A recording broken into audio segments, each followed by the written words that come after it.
My name is Kip Tatenda Chwaka. I live in Kuwadzana 1. I was born in the family of 8. Means mwana wechi 4 kumba kwedu. I came from a decent, good, God-fearing family. I started this shop named Feswang. In fact, chakati inspire for shopi. We always have a taste in designer clothes. Even to design our own clothes, not with time a brand that shits budita, but my prototypes made the way I dress and I use space now.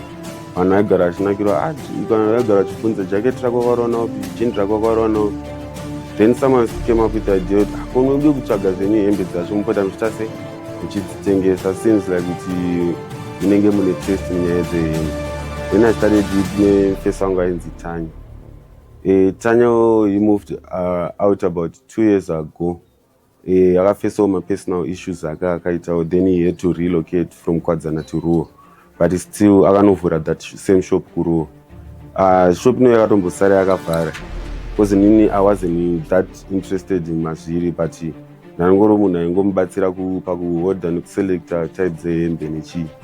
Then I thought of myself with panapa pampato pano pamba kuzikanwa nevanhu vanhu vachitobvunza vamwe vachitobvunzwa vachipfuura kuti ko makavharire stuff. Then I had to bank up my money, chengeta mari to start for a capital to start this business.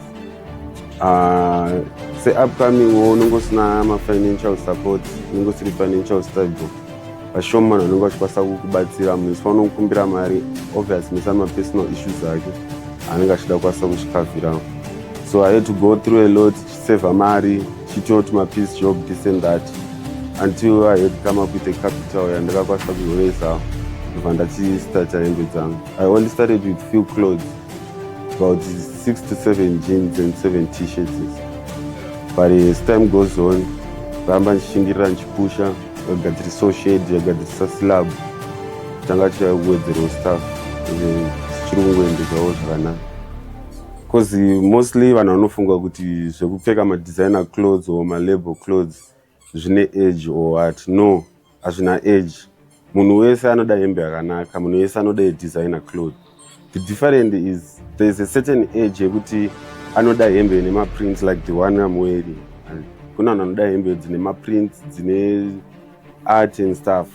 Because at a certain age, let's say starting from 13 going upwards, vanhu vavo vanenge vachida kuchena but vanoda hembe dziri decent, hembe dziri simple.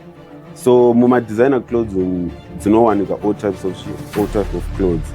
Idzodzo dziri printed nedzisina dzinenge dzine certain label kana kuti kamark for their own trademark that label ratingi chipfeka iro. So I encourage kuti especially vanhu vakuru from 30 going upwards, you find out why they find it so difficult pavari kuti vaaccept kuti ndo hembe dzatakupfeka kuti ndo hembe dziriko. But as time goes on, if one came to accept you, we came to say kuti ndo hembe dzaakutotenga, and everyone will start commenting, jeans renyu yakanaka, tracksuit yenyu yakanaka or what. I believe kuti munhu wese anofarira designer clothes, but it's type of the design inozoita kuti munhu aselect. Because there is a certain design yekuti at the age of 50 hazviite kuti tikuona wakapfeka ma-t-shirt anenge akaprintwa and stuff kana kudzana ma-local names edoro or someone, but as an elderly person takakuona wakapfeka a plain black t-shirt ineka AMK amiri kana kuti ine double B for Balenciaga ingori b-shirt rako. Ma-challenges atinosangana nawo, especially if you're in upcoming, finance. Vazhinji vacho tend tichibva kuma-families asiri financial stable. Saka ma-challenges atinosangana nawo mazhinji ndekuti capital yekuti utange kuraisa, mari yekuti uraise utanga kutengesa, kuhodha zvinhu zvako, staff yako kuti kutengesa, it's hard. Secondly, let's say you overcame the obstacle, wawana mari capital, you started somewhere. Pekutengesera paunotiwo ndine apo pamwe panokwanisa kutengeserawo pari secured and safe. It's hard, it's even hard to find too. Tisiri kuisa council, tinozonobhadhira street council like zvemustriti zvedo mavendors. It's even hard to find a place paunoti park. Second, thirdly, wabva kupawana panhu papo pane maobstacles ecouncil, city council. City council inouya vanotora mari, vanotora zvinhu, vanotora hembe, vanotora anything chanenge vangosvikira chavangofungira kuti chinenge chikutengeswa chisiri pakutenga. Sometimes wakaenda uchida unopropose, like panapa patinoshandira panapa used to be pambari padumping site pairasirwa marara. Panewo local councillors edu akauyawo elocal akatigadzirirawo chi panapa, then took advantage but not no, let's start our small business chi panapa kuti pasarasirwe marara. Saka tichido kuti nzvimbo dzakaita kunge seidzodzo dzinenge dzakwanisa save with the community futi tokwanisa kudziwanawo at a cheap rate, because hatina ma high profits atine tichiita. Hembe idzi dzinenge hadzisi dzemuno, dzinenge dzatoimportwa nevanenge vanobva muhodha kunze kwenyika. They also put a certain percent kuti ivo vaono futi income, vaono profit yavo. Same is also no order from that, we also need the same profit. So takanzi uri kubhadhara rent $100, iwo wakaorder staff $200. It's very difficult for a person or for a young businessman or businesswoman kuti akwanise achiendera mberi nebasa rake. So machallenges yayo kunyanya yayo mainly ndo anotwadzisa, anotipinza panguva yakaoma. Tumwe timaside hustles twandinomboitawo kana muri mushopu zvakafanana sanaso nenge kuri lower kuna macustomers anenge achiuyawo.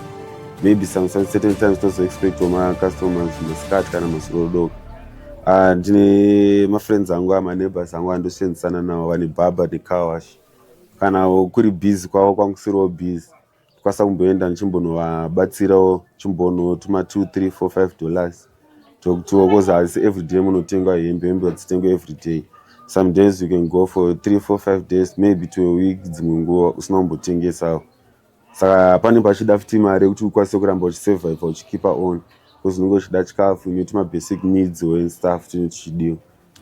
In the next 5 years my wish and my goal ndeyekuti this shop inenge yaye a bit bigger. I want to extend it kubva pane zvairi zvinonzi a bit bigger. I want it to be a one-stop shop where you can find everything kubva kuma baby wear kusvika ku-adult wear, family matching outfits.